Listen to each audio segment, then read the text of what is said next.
Hello, everyone. Welcome to today's Shepherd Staff Vendors and Transactions webinar. Hi, my name is Rod Kiles, and I am the manager of Concordia Technology Solutions. I've been here for several years now, and I really do appreciate the opportunity to serve churches. This has been good. This has been really good. Hopefully, I'll be here for years to come, God willing. Joining me today is going to be Kimberly Moon. She is one of the software support technicians. You may have spoken to her in the past. She's been here for a couple years now. She's also our field testing coordinator. So when we went through the process of testing the software out in the field, she managed that process and spoke with some of you who are in the webinar today. So she's joining me today. She'll answer any questions that we have along the way. So our agenda for today, we are going to go through, this is kind of standard or typical, but we're going to go through the outline. Accounting principles has already shown up. Then we're going to jump into our discussion, and we're going to have a question and answer session at the end. So feel free to ask questions along the way. You don't have to wait or save them to the very end. Kimberly is here for that. She'll answer those questions. Then if there's any outstanding questions, I'll answer those at the end. The runtime for these webinars, this is the first time we've run them, but it is 60 to 90 minutes. So depending on how the content lays out, it'll last about that long. I'll try to get it done in 60, but if I don't, I'll definitely wrap up in 90. So we're going to start out by going through a few of the accounting principles, nothing like we went through yesterday, and there actually are repeats, but they apply more to this session than they do to the prior session. So we're talking about vendors and transactions have a few rules that are just really important. So we'll talk about vendors. I'll show you how to add vendors into the system, also vendor reporting. We'll go through and show you how to enter in some transactions. I have quite a few examples here. If I miss one, feel free to ask it in the question box, and I'll either show it here or we'll send you an email with that transaction. But the majority of these scenarios we have mapped out here.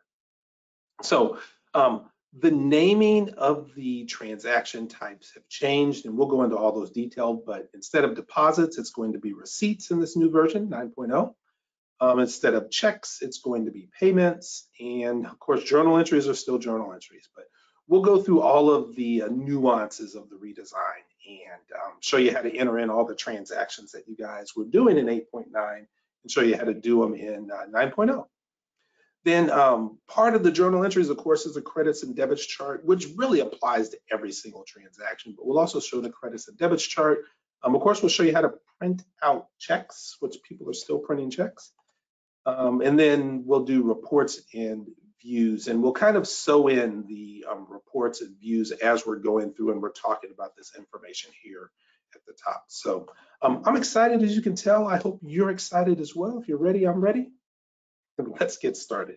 So let's go ahead and instead of starting with the accounting principles, let's pull up Shepherd Staff. So I have Shepherd Staff here, and the login screen's been this way for several years. So it should look familiar. I am going to encourage people once again to continue to check for updates.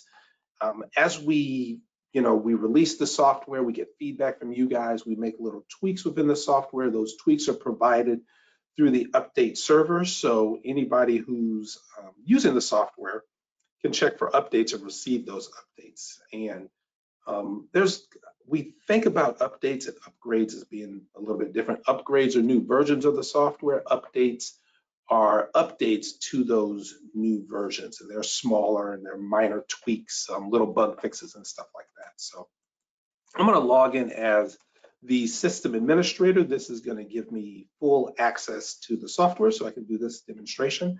I will note that I'm on version 9, and then it has 2023 1018. So the version that I am on was released on October 18th, 6 days ago. So if you're not on that version and you're on 9.0, go ahead and check for updates and install that version. So I'm going to go ahead and log in. And this is going to take me into the software. So you guys should be able to see my Shepherd Staff screen.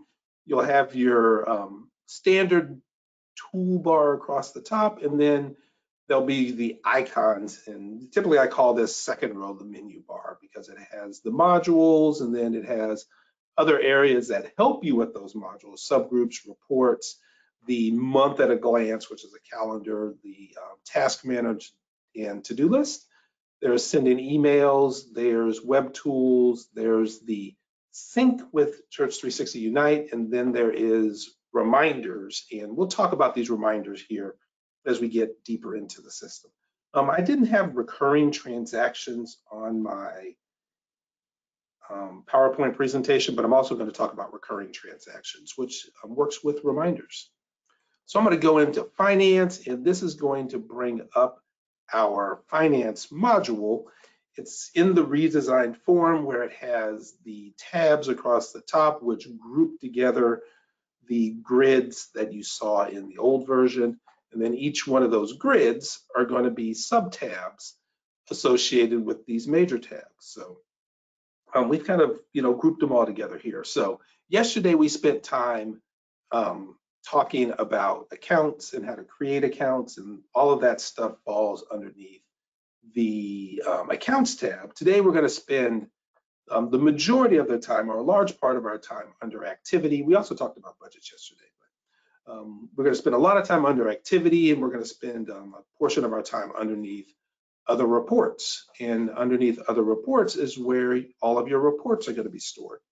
So one thing I said yesterday, and I want to kind of make sure I've clarified it just a little bit, when you convert from Shepherd Staff 8.9 to 9.0, the report settings are not going to be transferred over. So in 8.9, you would have had report libraries, and when we redesign the reports, the views are a little bit different, the options are just a little bit different, so those report settings are not going to transfer over.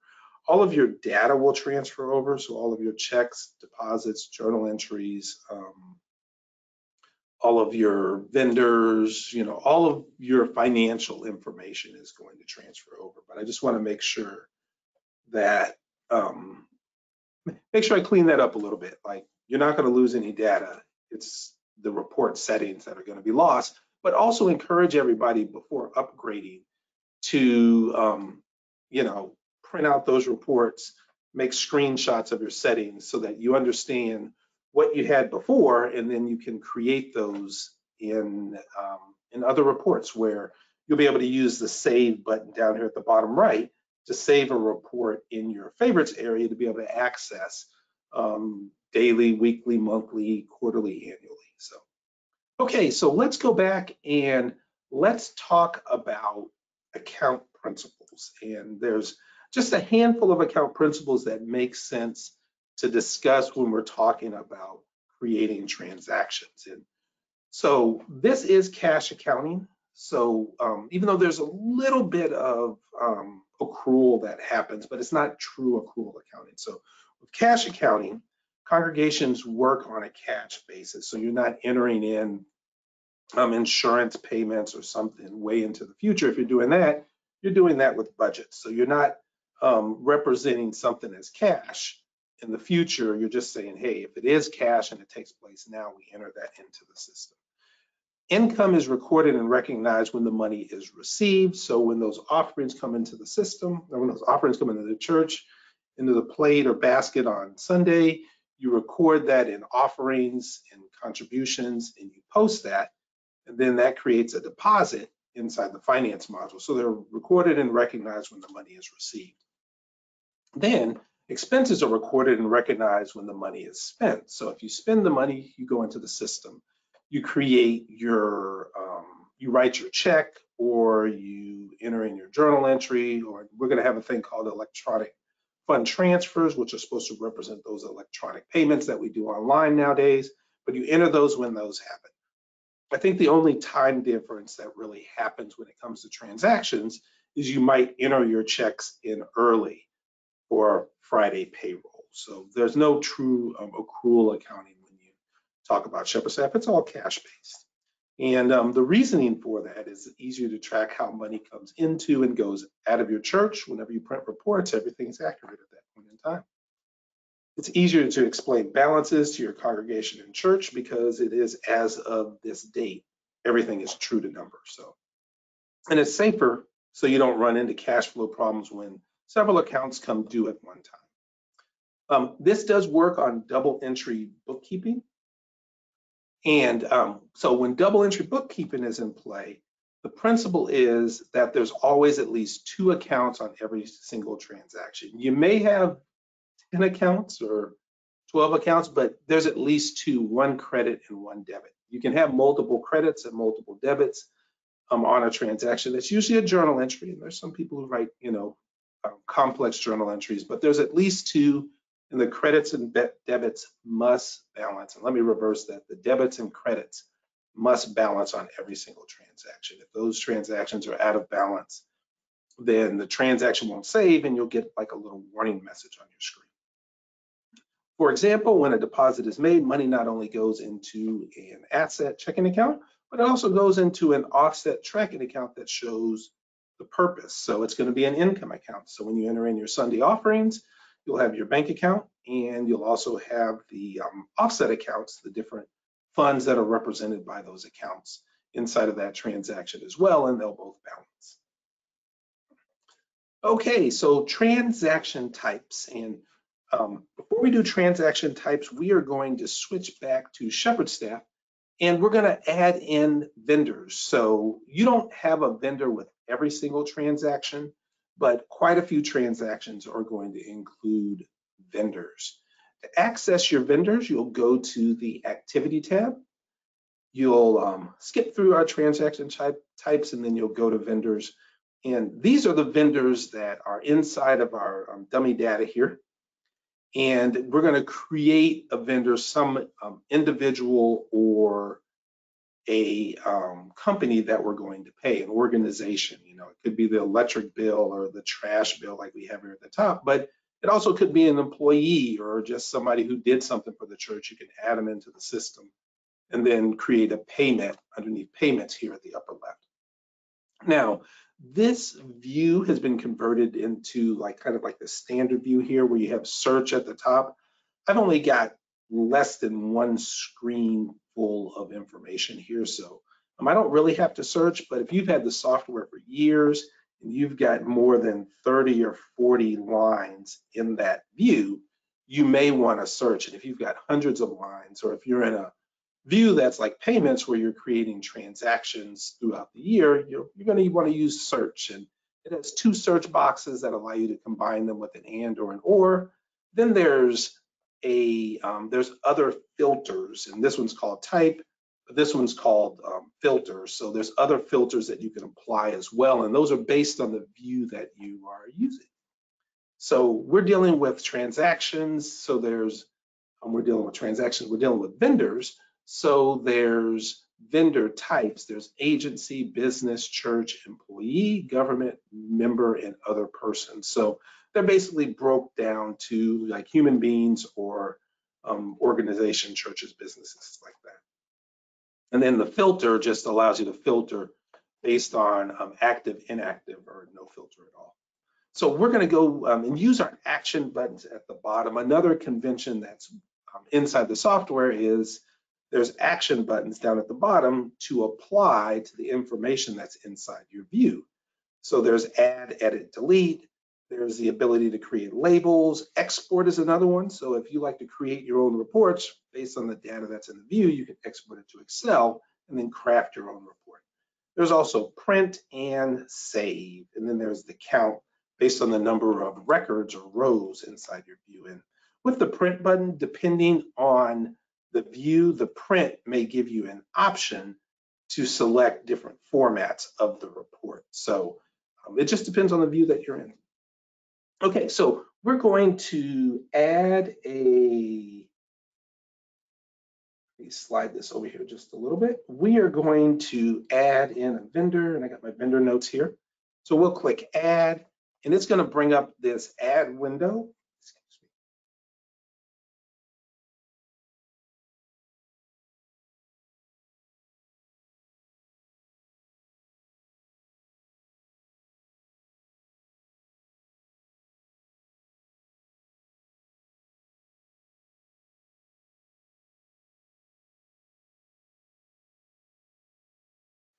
Excuse me, I got to the mute button just in time there.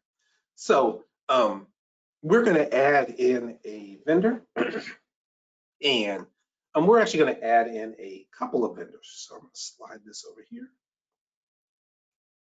And first thing we're going to do is we are going to add in the vendor type. Now, you'll notice these little asterisks by some of the words.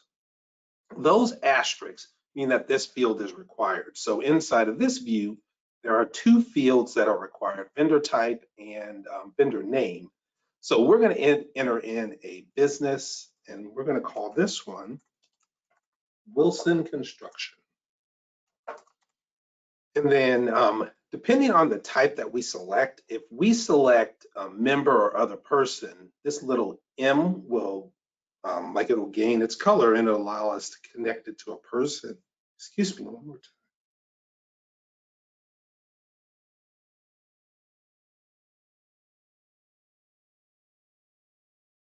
Okay, thank you. So it'll allow us to connect this record to a person inside the membership module, and then it'll fill in address, city, state, and zip, email address, phone number, possibly fax and web address, just based on the information that is inside of the person record. So since this isn't a person that's inside the membership module, we'll just say Wilson Construction. If we have a customer number, we can fill that in. And then that customer number will show up in the description on the transaction. We can fill in tax ID, payment terms, discount and ordering details. This information will show up on reports, depending on the report that you've selected. There's also, this vendor is a minister of the gospel, and this vendor receives a Form 1099. Now, you're going to want to select those in those scenarios because the reports will have filters to allow you to only print for those people who are ministers of the gospel or are going to receive a 1099. So check those accordingly. So if you do, then you don't end up getting people on your reports that you don't want. So I'm going to go ahead and I'm going to say check multiple because I also want to add in one more record. So I'm going to say save. And I'm also going to add in, I'm going to say this is other person. The fields will change. I'm going to say this is Wilson Craig. Now, he's not in the membership field. He's not in the membership module, so I can't connect him. So I'm going to say do not link a person, but I'm just going to put his name in here. And then say that he lives, or his business is on 101 Main Street in St. Charles. And I can add it to the drop list, Missouri 63301. And then I can fill in any other information. So at that point, I could just say save. If you click finish, it won't save your record. So you always want to make sure to click save, especially when you see the floppy disk there, so that you save your information. So if you save the record not using that add multiple, it'll take you to a vendor's records grid or view here. This is very similar to the people and households that you see in the membership module. So the names will be here running down the left-hand side. You can click on any of the vendors, and then you'll see their main information here at the top. But you'll also be able to fill in additional information and view additional information. So it's got vendor information, contact information, activity, and let's actually go to Allied Trash here so that we can see activity. So there's activity. I'm going to scroll down. Preferred accounts. Now, when it comes to preferred accounts, in the past, you used to have the option to add in preferred accounts. But we found that it really wasn't necessary. We just now add in preferred accounts based on the transactions that you've created. And then if you don't want that to be a preferred account, you can just remove it. So preferred accounts are added automatically at this point in time. There's also additional contacts if you're an organization and or you're working with an organization and they have a go-to person that you like to contact, you can add that person in as an additional contact. Then there's purchase orders and yearly summaries. So there's both of those that are there. So you can use the options down at the bottom to collapse all and expand all. After you make changes, of course, you'll want to save. And then there's these options here that allow you to move items up and down the list. So if the summary is more important, you can click on the little arrow here on the right-hand side to move the summary into place to where you want it to be. And if purchase orders, if you're not using them, you can move them to the bottom. And then you can use the carets to collapse and expand the sections that you want to view. So this allows you, since the screen can get a little long, this allows you to collapse those areas you don't need and expand those areas that you want to use. So there's some power in this window. So I would note one other thing. This area here at the top, this is informational, but it has these little links here, and that allows you to jump down to the area that has that information for editing. So this is view only here at the top, but you can jump to the area where you can make changes. Okay. Can you see activity for that vendor? Hi, Karen. Yes, you can see activity for that vendor. I'm on Allied, so I can go to activity and it'll show the transactions that are tied to that, that vendor at that point in time. Okay, so now that we've got a vendor into the system, next on to transactions. So I'm gonna switch back to my slideshow here, transaction types. And we're gonna start with receipts. So we should receive money before we start receiving, we should receive money before we start spending money. Receipts are used when congregations receive money. And there's two types of transactions that represent receipts in this version. So we've always had deposits. Sunday offerings get entered into the system as a deposit, but we've added an option for refunds. And I'm going to show you how to enter refunds into the system. So sometimes you're working with an organization or you have a credit card or something and they give you a refund. So you can use this refund option to tie that back to the vendor if you need to. So there are several different statuses. I think I said status here, but I said statuses in other slides. But transactions have these statuses. And so a transaction in receipts can be pending. We've introduced a concept of completed. There's cleared, meaning that it's been reconciled by the bank. Then there's also void, meaning that, hey, it was in there, I didn't mean to have it in there, void. And I didn't include deleted. I think there's an option to delete these transactions as well. So let's go back to our software, Shepherd Staff. And I'm gonna close the vendors view here. And inside this view, I'm also gonna collapse my favorites panel, which I can collapse and expand using the little star here. I can also use F4 to collapse and expand it as well. Okay, so we're going to start by receiving money into our system. Underneath activities, we'll go to receipts. And inside the receipts view, we will use the add button at the lower left. So I'm going to click on add. And once I click on add, there's going to be a list of my accounts, a list of my asset accounts. So we're going to say, where are we going to put this money? We're going to put this money into Central Trust Checking. And I can sort it by name, and then I can, use select. So depends on how many accounts you have. Sorting may be of value or sorting may not be of value, but it just depends on the number of accounts. When you have only like 5 or 6 here, sorting isn't really necessary. So I'll say select. That'll jump me into the receipts view. Then if I have selected the wrong bank account, I can use the pencil here at the top to switch to a different bank account. But I want to go ahead and just use Central Trust Checking. It'll show me the balance and then it'll show me the receipt total. So lots of transactions use document numbers. There are some, I guess if it's online, there's no document number, but we also use the document number for tracking and following up on transactions as well. So whenever you create a transaction, it's going to have a document number. Then from there, there's going to be your date. This is completed. So in most cases, when you enter deposit, the deposit has already taken place, but it could be pending, like you're entering it in advance. I'm not sure why you would do that for a deposit, but in a sense of consistency, I think we've gone with pending and completed throughout our transactions. So if we say completed, it'll have a document number and a date. You can enter in a description. So we're going to say these are Sunday offerings. And last Sunday was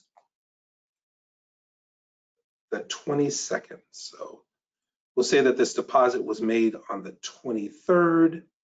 Then offerings, there's a save button. You'll see the floppy disk. So you'll want to save when we get done entering in our line items. We can say that we're adding multiples. There is a little question box.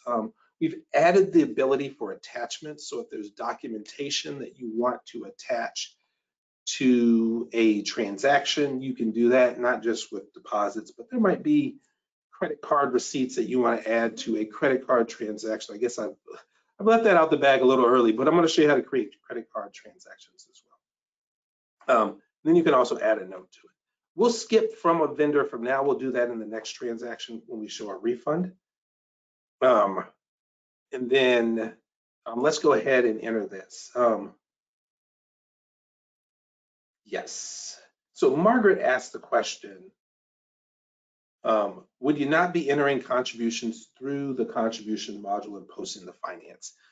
Most churches will enter their contributions through the contributions module and posting the finance. But I need an example for a deposit. So I want to show a deposit in here and kind of show the workflow and navigation.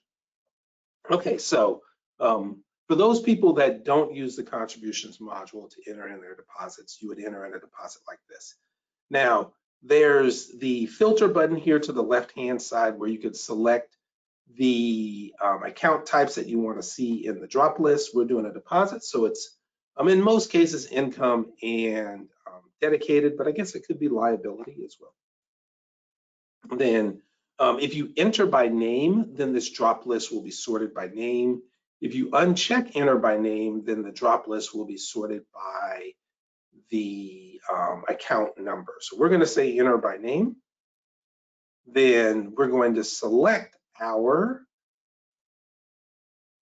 account name. So we're going to say general, then I'm going to say enter on my keyboard. If I need to add in a line item description, I'll type that, press enter again, and type in the amount. So I'm going to say that this is $7,000. Then press enter, and it'll create my line item. So that's how much was given to the general fund. And then I'll say the mission fund, press enter, description. And then I'm going to say the mission fund was $2,000.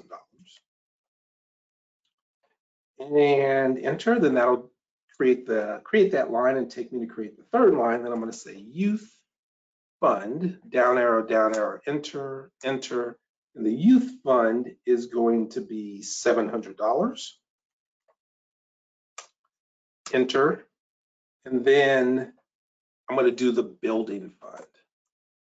Building fund. And I'm going to say that that is $300. Let me grab my 10 key here. 300, and I'm going to accidentally do 301 because I want to show you how to edit a line item and press enter. So I've entered in my line items, and all of a sudden I'm like, wait a second, building fund was supposed to be $300. In this version of the software, we use a different control grid. So to make a change to the amount, you'll either double click on the line item or you'll click on the line item and click edit. It'll pop up this window, and then you'll change the amount and click save at that point in time. And then that will be the correct amount. So there was inline editing before, and that's something we're taking under consideration for the future. It would take like an internal design, or we'll have to design something to be able to make that inline editing happening. So it is on our radar, something we're talking about, but at this point in time, you'll have to double click on a line to be able to edit that line and make changes. Okay, so we look at our receipt total, it's a $10,000, and that's how much that would go into our system since it's completed, and we click on save. So we're going to click on save, and then our transaction is here. Let's go over to accounts just for a second, and then click on assets. And then our checking account should be $10,000 more at this point in time. So we can click here and we can click on activity.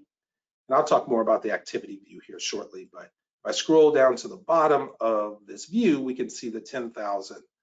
See that it went from 500,000 to 510,000. And that shows that our deposit is in the system and it is being reconciled at that point in time. Janice asked a very good question. She says, what if you hit save before noticing an error on the deposit? So let's go back to that deposit. So I'm in the accounts view. I go to activity, go to receipts, and here's my deposit. So I was like, oh, wait a second. That really was supposed to be $301. So I could go back to the receipts. I could search for that deposit at that point in time. I could double click on it. That would allow me to edit the deposit. I would then double click on building fund. I could change that to 301 and click save, and then that would update my receipt at that point in time. You can make changes to your transactions. Though I guess basically you can make changes to your transaction if you're within the current fiscal year and that transaction has not been reconciled. So if it's been reconciled, you're locking that transaction at that point in time. And if you're talking about going between fiscal years, then it's locked in its own way at that point in time as well.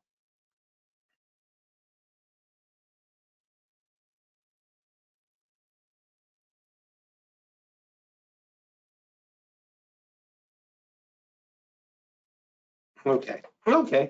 So this is just an example of how you'd enter in a deposit. Okay, so I'm going to show that. Do you want to save changes? Yes. So I should have clicked save there. Okay, so I'm going to now enter in a refund. So to enter in a refund, I'm going to use Allied Trash Company as an example. So I can click on receipts and click on add and say that we received a refund. We were overcharged $20 on our trash service. So at that point in time, I could go into deposits, Central Trust checking. I'm going to refund the money back into our checking account. And I'm going to say from a vendor, then I would say Allied Trash at that point in time. So then I would say trash removal. I had overspent in the expense account, so I would select that expense account. Then I'd put in the amount of $20. Then I'd click add. So that would represent my refund. So I had falsely inflated my expense by $20, and by putting in this receipt that is acting as a refund because I've attached a vendor to it, then that will decrease my expense by the amount of $20. So I'm going to go ahead and click save. Okay. So then I'd have this receipt. I could actually, let me go back. I'm going to double click on that transaction. And I'm going to put in the description refund for overpayment and then click save. And I could put in a line item description if I wanted to as well by editing the transaction.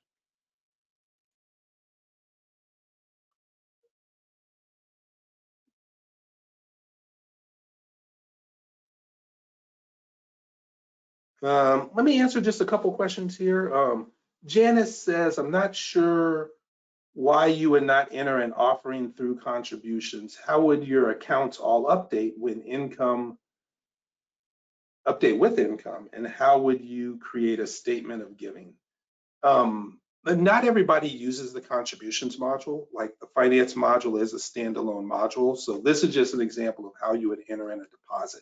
Most churches would enter it in through the contributions module, but this is just simply an example. Then Jane said, this is a receipt that must be entered in finance. Contribution batches can't go to expense accounts anymore. Yes, receipts would be entered in the finance module. You cannot deposit into an expense account from contributions. I believe that's true. If that's not, I'll send a follow-up, but I don't believe from contributions you can deposit into an expense account. Okay, so that is receipts. Let's go back to our transactions here. And so with payments, we used to always just have checks, and then we had kind of like a little system where we treated as an electronic payment. So we've made a few changes there. Payments are used for a person or organization. There's several different transaction types. So there's checks, EFT, and charge account. And when you create a payment going forward, you'll select one of those three to be able to show, hey, this is the actual transaction type that it is. So it'll be defined and labeled that way going forward. There are several statuses, and payments have the most statuses. So there's pending, there's hold, and hold kind of, I guess, is a throwback to, when you used to write a whole bunch of checks. There's cleared, there's voided, there's stopped. So if it's pending, usually when you're using pending, it's when you're writing checks in time for a payroll, and it's just kind of hanging out there up until that payroll goes out. Hold is if you have a payment that you're going to send out, but you're putting it on hold until you're ready to send it out. Cleared means it's been cleared through your bank account reconciliation. Voided means you wrote that check and you're like, wait a second, I really wasn't supposed to write that check. I'll void it. I made a mistake. And stopped is used, excuse me. Stopped is mostly used whenever you are trying to reverse a transaction that was written in a prior fiscal year. If it's within the current fiscal year, you typically would use void. But if it's outside of fiscal year, you'll use stopped. Okay, so let's go back to Shepherd staff here. And I'm going to answer Jody's question here. If a check is returned as NSF, what are the transactions to remove the receipt and remove the contribution record, or is it multiple transactions? It is multiple transactions. A thing would need to be done in the contributions module, and a thing would need to be done in the finance module. So you would take out that person's offering in the contributions module, and then when you go into the finance module, you would adjust the deposit. Kind of like I showed there, hey, made a mistake, but it's not a mistake in NSF. You would make a change to the amount of the deposit, reducing that account by the amount that was reversed or taken back at that point in time. And if there's a charge for it, then you'll have to work out the charge at that point. Okay. So we'll go back into finance and we'll go to payments. So underneath payments, this is probably where the most transactions are created. In the payments view, very similar to all the other views, there's a double search box. Underneath here, it has funds. So you might be looking in a different fund. And then underneath accounts, it's going to have all of your checking accounts, which you may just want to filter down to a single checking account. Then underneath your filter, you're going to have your different statuses, and we've come up with some combination statuses because some of them are similar, and there's use cases that make sense when it comes to filtering by two different types of statuses. So pending and hold makes sense because these are being held back from going out at that point in time. Paid and cleared means that you're at a point where, hey, both of these have been paid and cleared. So you should be able to say that, hey, these are done at that point in time. Then there's pending, on hold, paid, cleared, stopped, voided. But then you can also say, hey, I just want to see by check, by computer check, by EFT, and by charge card. So there's quite a few filters here, and we feel like we've covered them all, but we'd love to hear feedback if there's something that we missed and there's something that we could do to improve the software.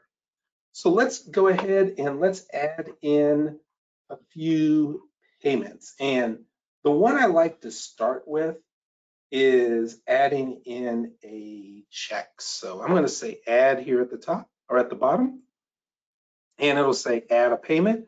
You'll be able to say check, EFT, or charge account. So I'm going to say check, and we're going to write a check, and then we're going to print a check as well. So let's say that we want to, I always like to do in snow removal. And honestly, I don't know how much snow removal costs. We don't get a whole lot of snow here in the St. Louis area, but we do get some snow, and there are companies that remove snow. So we've got Midwest Snow Management. Now, it's a check. We're going to pay Midwest Snow Management. We can get the last payment. So if we paid them before, and this is kind of a similar amount every single time, we could say get the last payment, and then it'll automatically fill that information in for us. I'm going to delete that line because I want to type one in. So, but you can use get the last payment. And I kind of skipped over the top. This is a little different in checks because of the pending hold concept. So it's going to show balance, pending / held, available, and then payment total. So when you're writing your check, you can kind of see how much money is available compared to the balance even before you write the check. And that might keep you out of trouble in some of these situations. So when it comes to writing a check, if you are going to print the check, then you want it to be pending. If this is a handwritten check, you would say paid, and you would make sure that the document number is correct. So I'm going to do pending, and I'm going to show you how to go through the process of printing a check. This is going to be for snow removal, just like it said. And we're going to enter by name, and I'm going to say snow removal, line item description, snow removal in October. And then I'm going to say $150. There is an invoice box option. And you'll notice this little lock here. If you click that locks this field. And then at that point in time, if you're using all keyboard access, like if I go snow removal, enter, snow removal in October, enter, amount 150, enter, it'll skip over the invoice box and press the add button for me. $9,000 per year for snow. I'm going to read Becky's comment here. We are near Chicago. We pay $9,000 per year for snow removal as long as there is less than 45 inches in a season. $9,000. So I'm going to say, I'm going to up my payment of $150 to $1,500. And that's this payment, I guess, for this month. Try 12,000 in Minnesota. Unbelievable. Wow. So I'm going to up mine to $12,000. Okay. That is unbelievable. Okay. $12,000. We are definitely over budget for snow removal here in the St. Louis area now at this point in time. Okay, so then at that point, I've got this pending transaction. I review my line items and I click save. And then that will save my check into the system as a pending transaction. It's not applied to my balances yet. Once I print the check and it changes it to completed, then it'll show up underneath, included with all of my balances at that point in time. So I've created this check. I also want to create a payroll check. So I'm going to click add check. And there's a couple ways of doing payroll. You might just manually enter your payroll into the system, but you could be using a payroll company. We work with Paycor, Paychex, PayrollMate. I think those are the three right now. There may be a fourth one, but you can import those transactions into Shepherd Staff doing a payroll import. We have information on that on our help center with little videos that kind of walk you through it. Not everybody does this, so I'm not going to include it in this training, but if you want to see how to do a payroll import in Shepherd Staff 9.0, visit our help center and we've got the videos out there. Karen, hi Karen. Can you still copy a previous check and make changes from the new check? Yes, you can. The copy button is down here at the lower left of the window. You can click on it and copy. Okay, so this is a payee, and we're going to say we're going to pay Derek Woods here. And when it comes to the reason why I want to show this is there's a technique that you have to do when you're doing payroll checks that is, I think, unique. So we're going to say we're paying Derek Woods. This is going to be a pending check as well. This is 2 weeks or bi-weekly paycheck. Okay, so with the biweekly paycheck, you'll enter in the expense account. His total paycheck is $833.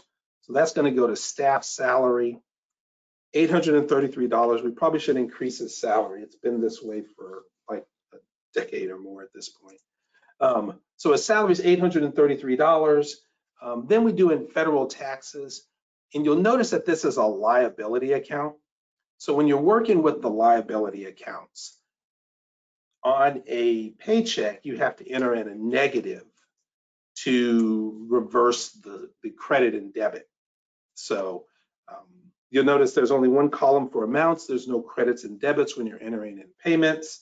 If you need to reverse the credit and debit, you need to put in a minus. So when you are creating a liability in a check, instead of this being a debit like you would with an expense account, you want to credit the liability, you just put the negative in front of it. So negative $95.10. Then, so that's federal, then state taxes.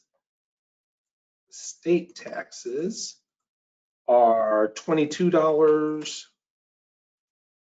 Then Social Security tax, not from the employer, is $51.67, negative $51.67. And then the Medicare tax is minus $12.08. So you'll notice that the total payment begins to decrease as I enter in each one of these items. I can enter in any line item descriptions I want. I make sure it's pending because I want to print these checks, and then I click save. And then it will save that check in the system. So for those of you that are printing checks, the next step would be to go to other reports and go to print checks. Now, in the past, while you were in the check register, you would use print at the bottom. Please make note that printing checks is now under other reports. It's in line with all the reports, it's in line with the other reports underneath other reports. So you'll go to print checks, you'll select your fund, bank account. It'll remember your starting check number, and it'll try to provide you the proper check date at that point in time. So we're going to say we're printing them for today. You can, and these should be very similar to what you saw in 8.9, print total amount in words, include dollar and cents. That's if it's not on your check blank. You can bold face the name and addresses.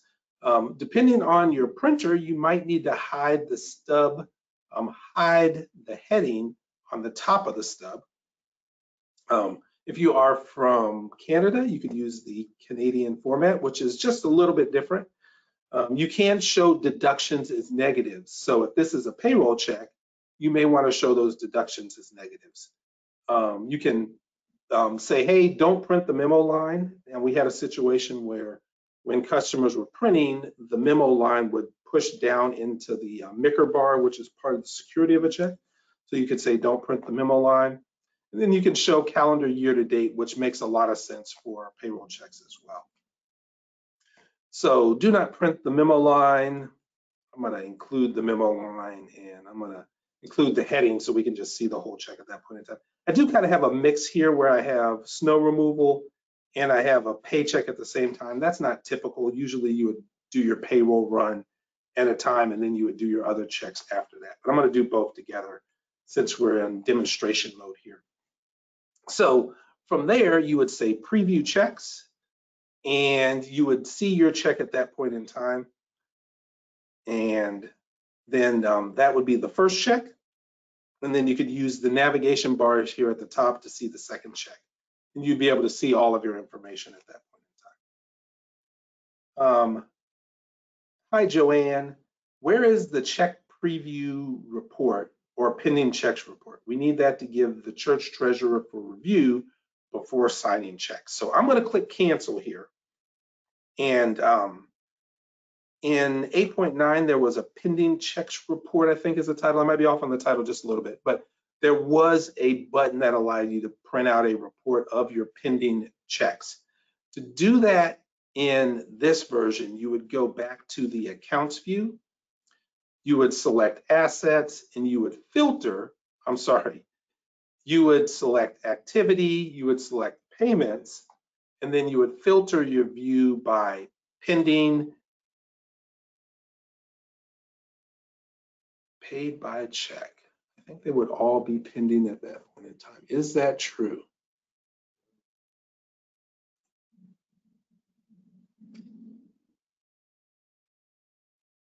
This is where it's intended to be done. I'm questioning it at this point in time. This would be all of the pending checks. Now, I'm wondering if you would have other pending transactions in here. I have to think about that just for a second.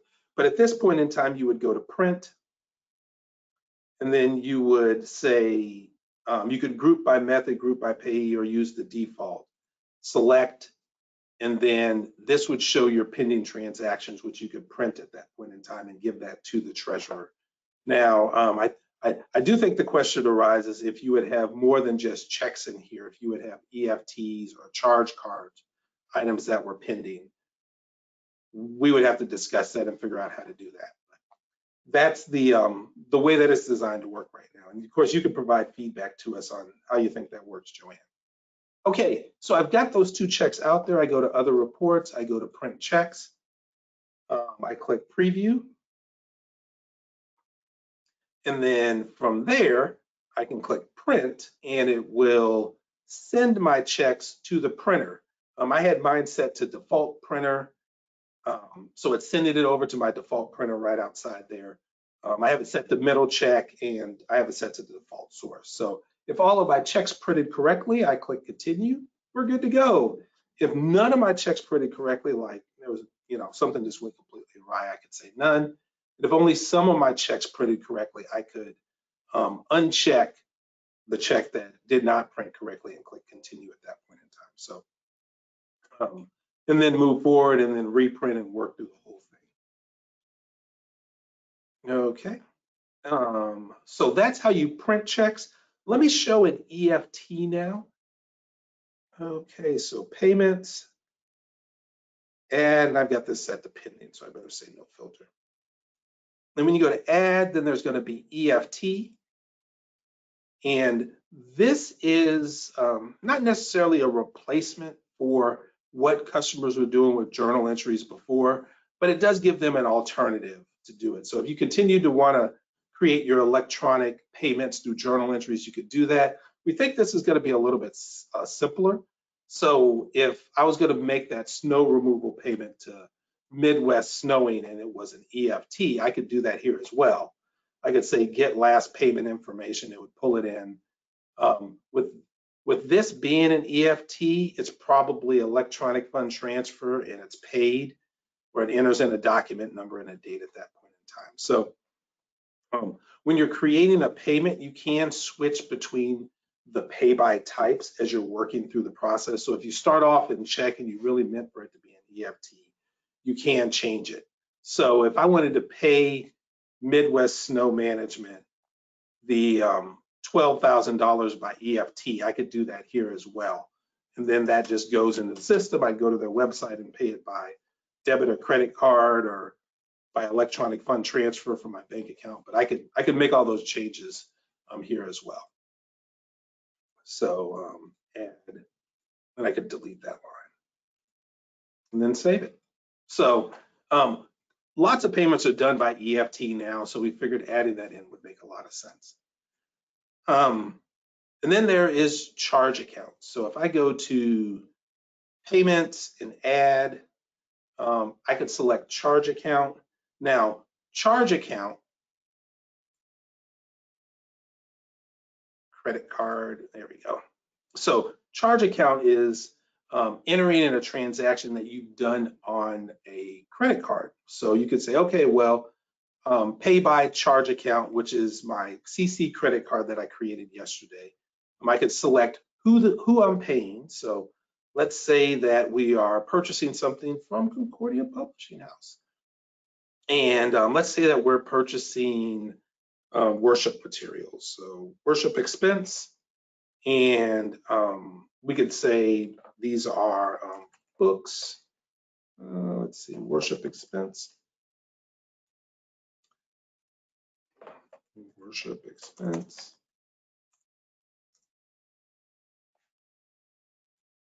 Why will it not select? Let's see, worship expenses.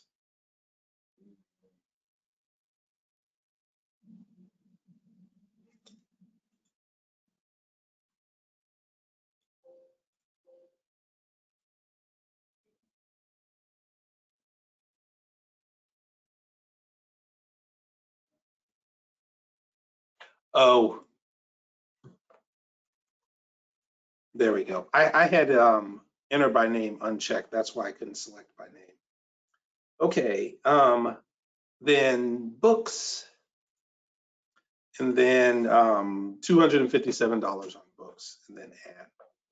So this would be, I purchased that on credit card from our expense account. This ties it into a liability, so then I say save at that point in time. It adds it to my charge card.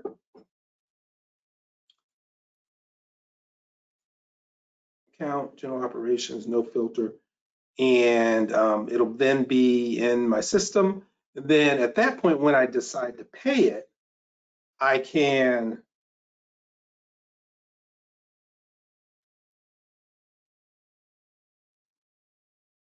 good question, Brian.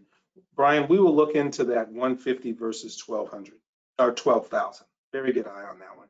Okay, and then when I decide to pay it, I would pay it out of the liability with my asset account on the other side of that payment. Okay, so let's transition into journal entries so I don't get too far away on my time here. So after I've made payments, then there is journal entries. These are used for transactions that do not neatly fit into receipts and payments. So there's quite a few different transaction types. These don't happen quite as often as payments and deposits. There's interest earned at your checking and savings account, earned in your checking and savings account. There's bank fees. Hopefully you're not paying any fees, but you may be paying fees on some of those accounts. There's also transfers if you need to transfer money between one asset account and another. And then there's these statuses, which are very similar: pending, completed, cleared. And there's also reverse payment. So when you stop a check, it automatically creates a reversing payment in the system that shows up as a journal entry. You don't create those manually, even though I guess technically you could, but with reverse payment, it's really created by using the stop payment option. And then there's also voided. Okay, so let's go ahead and let's go back and let's create a few journal entries. Oh, I do want to show debits and credits chart. So with journal entries, those of you that have been doing it for a while understand the kind of how the credits and debits work. Credits and debits can be a little confusing when you first get started, but if you have this chart, I always keep that chart. I wish I could show you my my board up here, but I always keep that chart on my board when I'm dealing with journal entries and I'm thinking about how accounts interact. So when you're working with an asset, a debit increases the value of your asset, but a credit decreases the value of an asset. It's kind of reverse of how you would think about it. When it comes to liabilities, a credit increases your asset, and a debt, I'm sorry, when it comes to liabilities, a credit increases your liability, and a debit decreases your liability. So when thinking about this, so let's go back to our example of a deposit. It's a debit on an asset account, but it's a credit on an income account. And both of them increase when you do that transaction. So you receive money in your asset account, you receive money in your income account. And let's say we make a payment. So we sent out our payroll or we paid for that snow removal. The credit on our asset account is a decrease. We spent $12,000 on snow removal, but our expense is a debit, and that's an increase on expense. And when we're thinking about income and expense, as we know, you compare the income versus the expense. They both increase as you're going throughout the year, and you subtract the two to get that clearer picture at that point in time. Okay, so that's the debits and credits chart. I'm going to leave this slide here, go into journal entries. 11 o'clock. Okay, So I'm going to leave the slide here, go into journal entries, and we're going to create a few journal entries. So the first journal entry I want to do is interest income. So I'm going to click add down here at the bottom.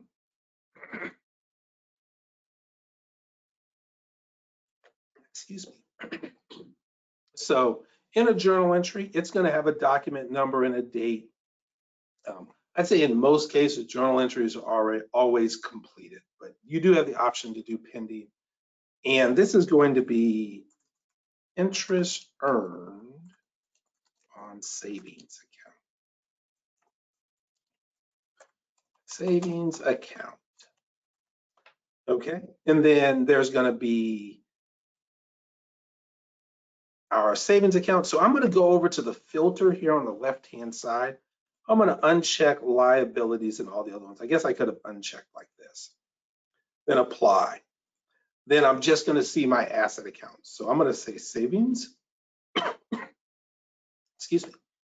And I'm going to go back to my chart here. And I'm going to say, well, this is interest on our savings account. That's going to be an increase. That's going to be a debit. And let's say our interest was $4.04 last month. Then I click add. Then it's going to be red up here because my credits and debits don't match. I've got debits total of $4.04, credits total of 0. So then I'm going to select my income account where I'm going to say, hey, we brought in this interest. So switch it over to income, and I'm going to say interest income. And go back to my debits and credits chart. For an income account, an increase is a credit, so I'm going to enter in a credit of $4.04. Then I'm going to click add. At that point, both of these should match. And you'll even notice these little up and down arrows here as well. Those are supposed to help you understand the action that is applied to the account that you've selected. So this is an income account. A debit is a decrease, but a credit is an increase. So you can also look at those little arrows as they go up and down, and they'll change depending on the account that you have selected. So if I go back to asset, and this is an asset account in this box, then the arrows reverse at that point in time. So,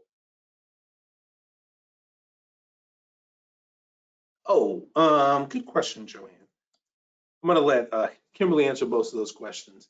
This debits and credits chart is in my slideshow, and I'll share the slideshow with everybody so that they can download it. It's also in our help center, and if anybody wants me just to email it to you, you can put that in the question box as well, and I can email you the debits and credits chart, but it's just in my slideshow right now. Hi, Jane. Do we still need 2 JEs for transfers so we can reconcile both bank accounts? Yes, you do. And I'm going to show that transaction as well. So I'm going to save this transaction.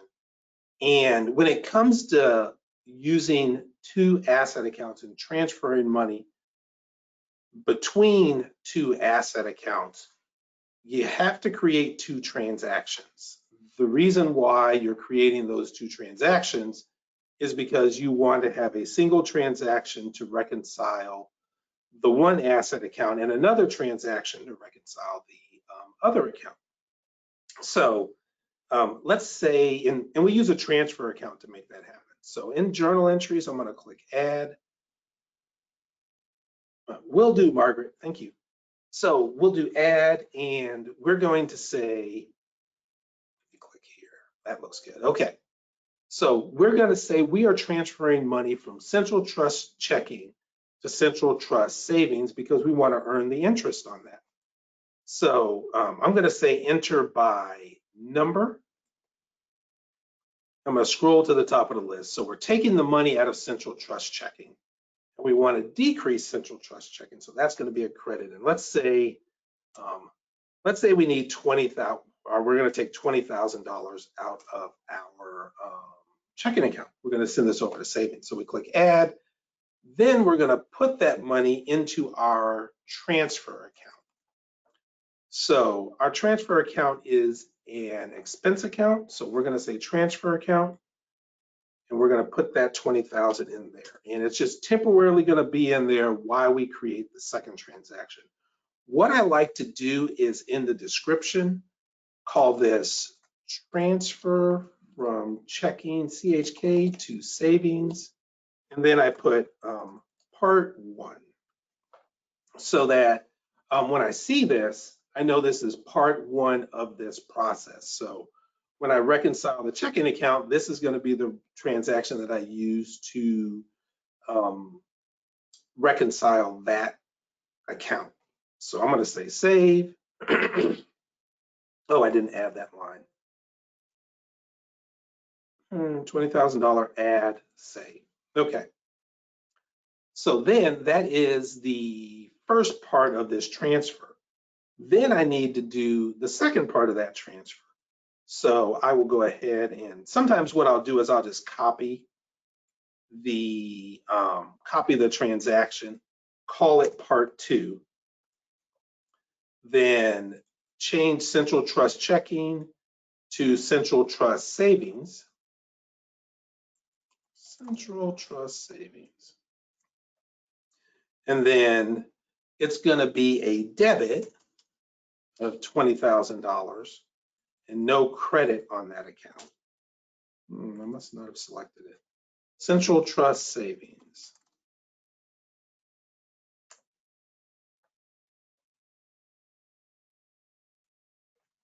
Then save.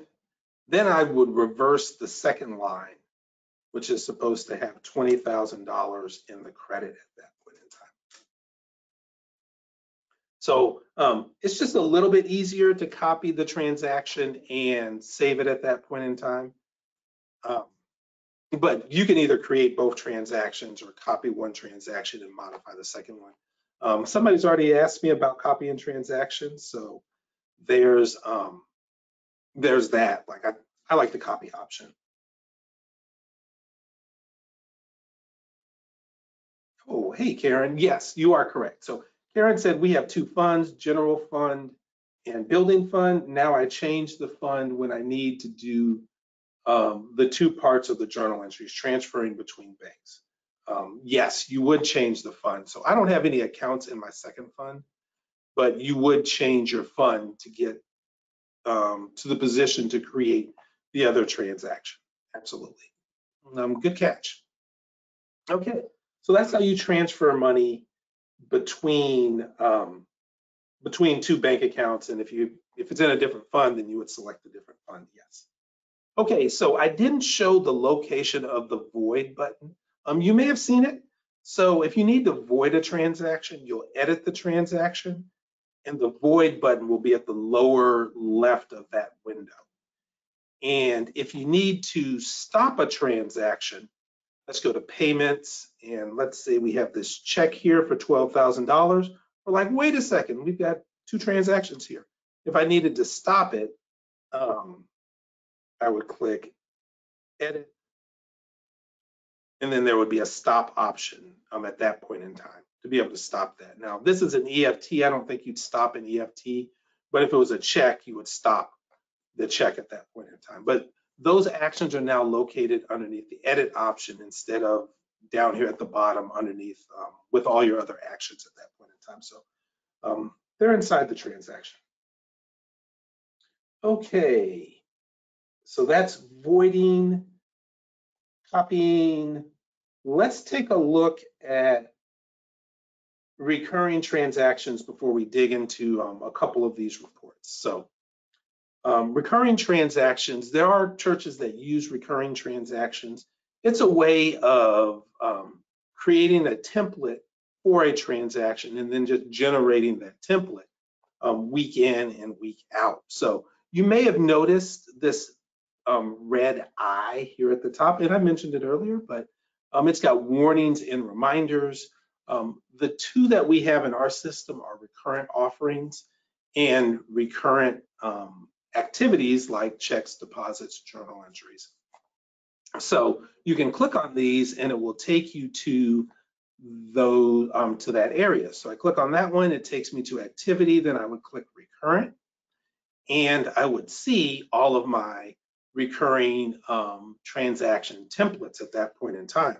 If I want to generate that template, I would click generate and pull that up just a little bit. And I can say all of the displayed templates, I can generate them. I could say only the highlighted templates. So if I say only the highlighted, I can use Control or Shift to select templates that I want to generate. I can say the next date, or I can say this date, and I can pick a specific date to be able to generate these transactions for.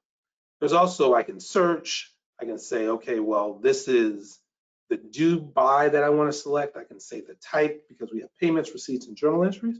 And I can also say frequency. So there's, you can still generate transactions. We've had a couple of questions like, how do I generate? Because the view is just a little bit different.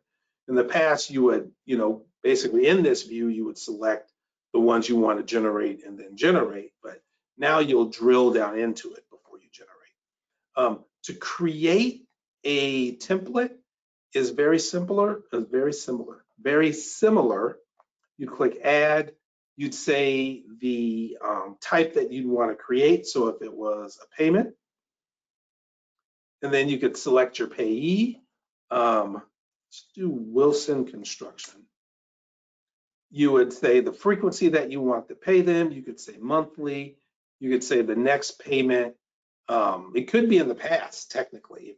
Hey, if you missed it and you need to pay it. But you can also say that it's in the future, the first of the month or something like that. And you can say when you want it to stop. It could be never. We'll pay it until we no longer need to pay it. Or we can give it a date. You'll notice the description pulled in automatically. That's the customer number from our vendor. Then we enter in the amount. So this could be building maintenance. Wilson Construction comes in and fixes some things. Let's say it's $120. We add that in, we save it, and it creates that template. When it's time, we can generate that template and automatically generate the transaction.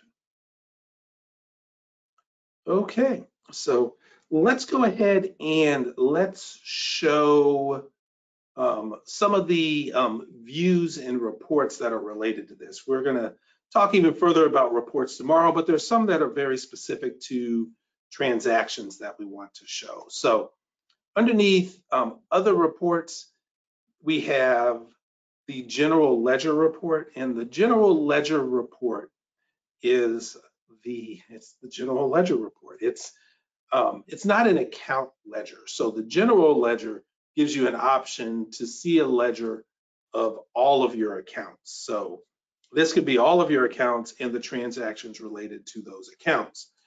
Inside the software, there are also account ledgers. So you can just look at the transactions for that account, which can still be done with this general ledger.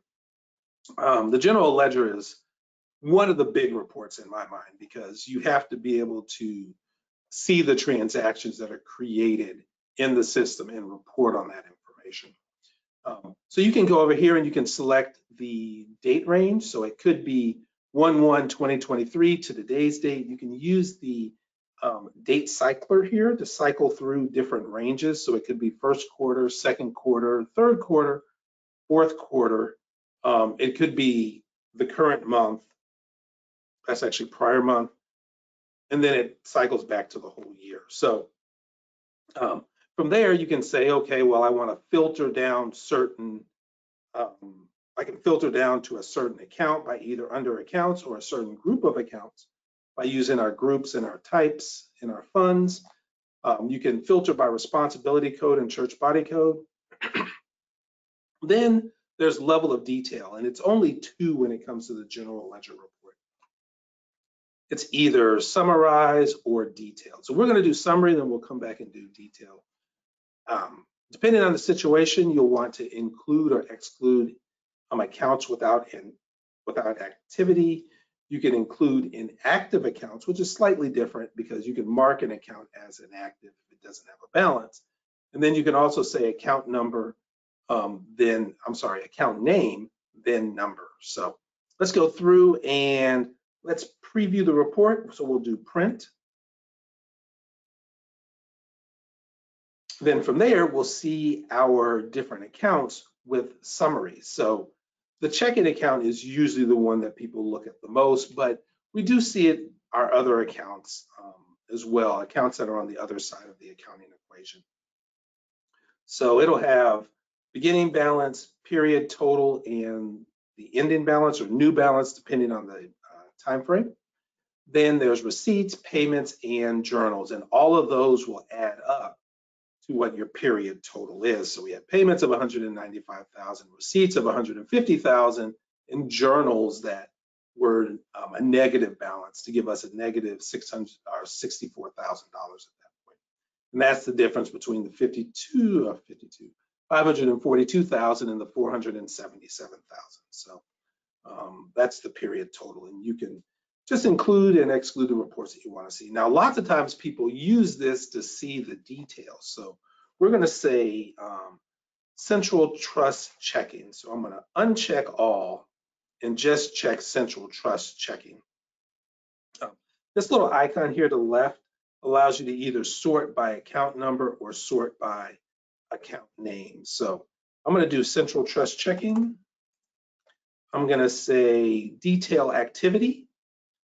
This is my date range, and then I'm going to print, and it'll show me just the information for our central trust checking account. So it'll have the balance here.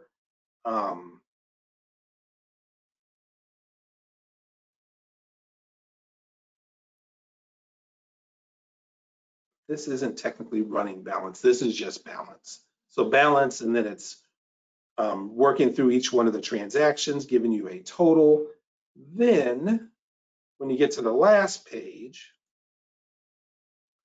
it's going to give you this number, which will be the difference between the two at that point in time. Okay, so that's the general ledger, even though I think that's the most powerful ledger in the software.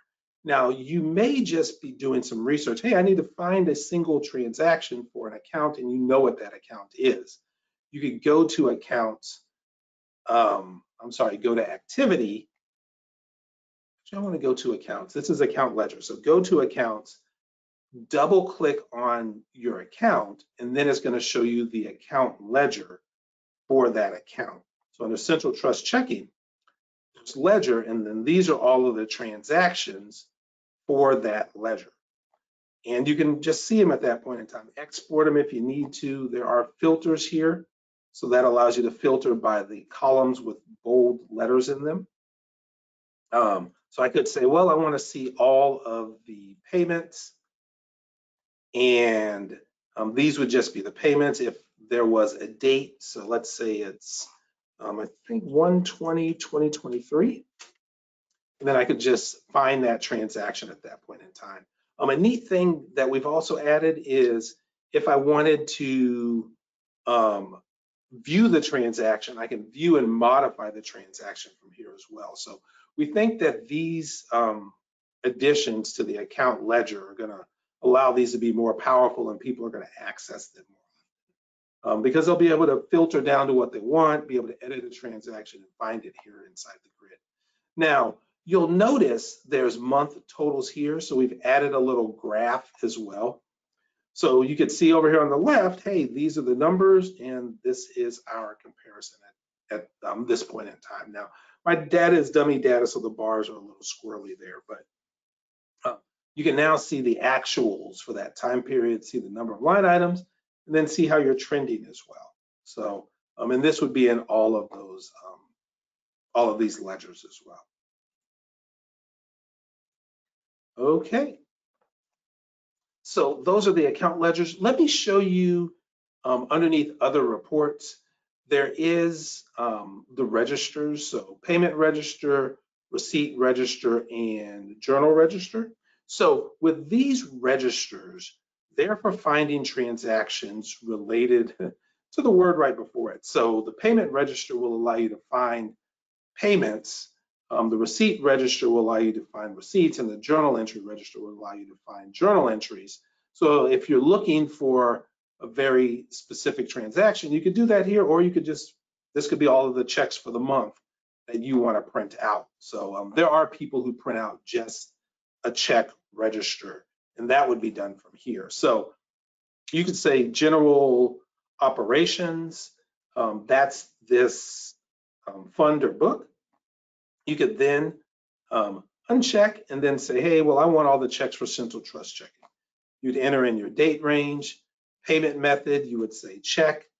If it's referencing a specific account, this goes back to the research I was talking about. You could say, hey, well, it has to be part of one specific account.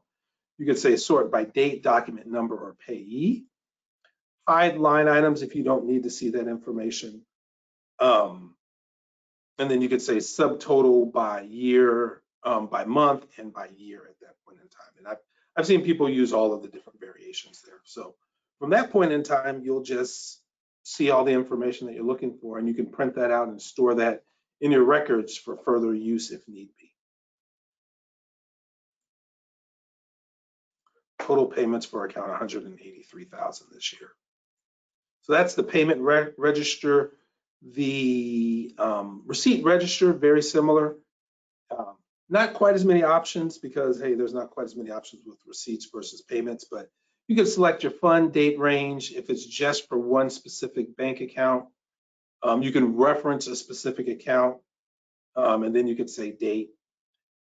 You can say sort by date, document number, vendor. I'm going to do subtotals this time since I didn't do that before, and only receipts with vendor. And remember, the receipt is the fact that you added a vendor to the actual receipt. So that's what makes it a receipt, like a refund at that point in time, because you've added a vendor at that point in time. So then preview print. Okay, and then you'll be able to see all the line items and see the totals at that point. So, okay. Then journal entry register. So journal entry register, same kind of layout, same kind of flow and everything. I do think I feel like I'm underplaying the reference this account. I think that's really powerful. I think also customers will use plan analyze for this in the future as well, with the ledger line search and the activity search as well. But and we'll talk more about that in the future, but I think the referencing this account is powerful. I've used that with customers to track down different things that are going on in the software. So, but date range, subtotals, only journals with the vendor, and then you can preview it and see those journal entries. So, okay, let me double check my notes. And that is the information I have for this presentation. If you guys have any questions that I guess I haven't answered, or Kimberly hasn't answered so far, feel free to post those. I'll hang on for a few seconds. I got a couple minutes left here in the 90-minute max.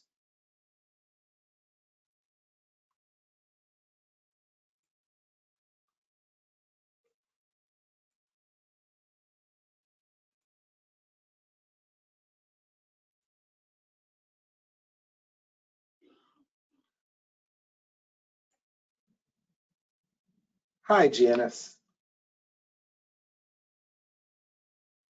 Where is reconciliation of accounts? So reconciliation is under tools and settings, and we'll talk about bank reconciliation on Thursday. So, but I guess if you feel like you want to give it a whirl, which it's pretty straightforward. It's changed a little bit, but not much. But you can go to tools and settings and do a bank reconciliation. Oh, let me. Hi, Lucinda and Brian. Brian, I'll email those to you, but I will drop the PowerPoint. Let me just over here, tab.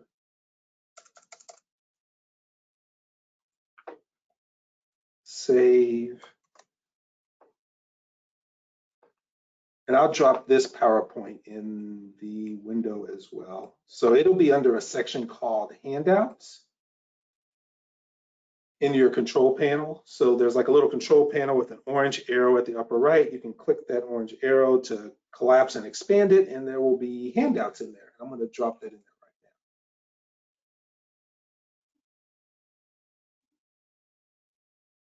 now. Okay, it should be there for anybody that wants to download the PowerPoint presentation for this training session.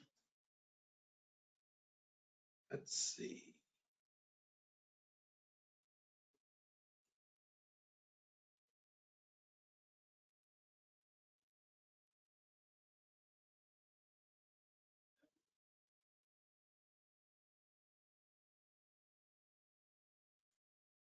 Okay, let's see here.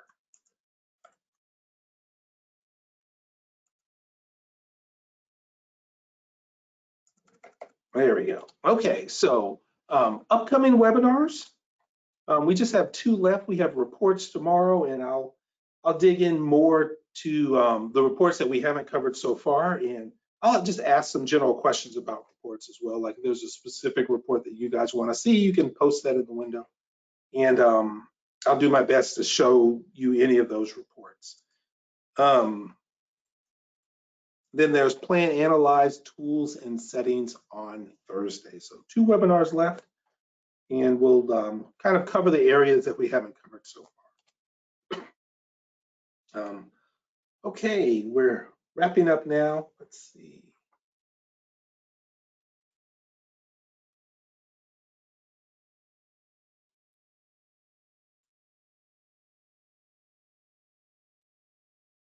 Okay, awesome.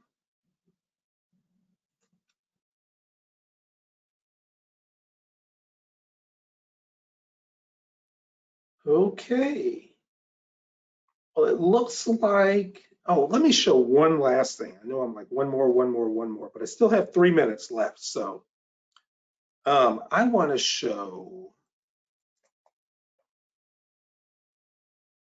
I just want to show the Shepherd Staff Help Center.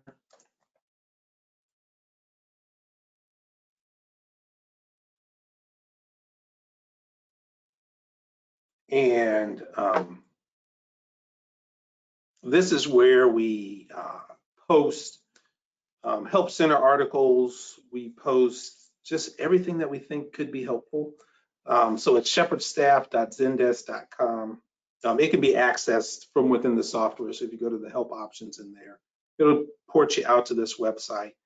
And this is where we put the articles for importing payroll files. We have a section for videos, so you can watch a video if you want to. We'll have a summary of the questions that you guys have asked. So we'll combine those together and post that out here as well. So there'll be more information on Help Center. We've been using this Help Center for years, but there'll just be more information. So, okay. All right, guys.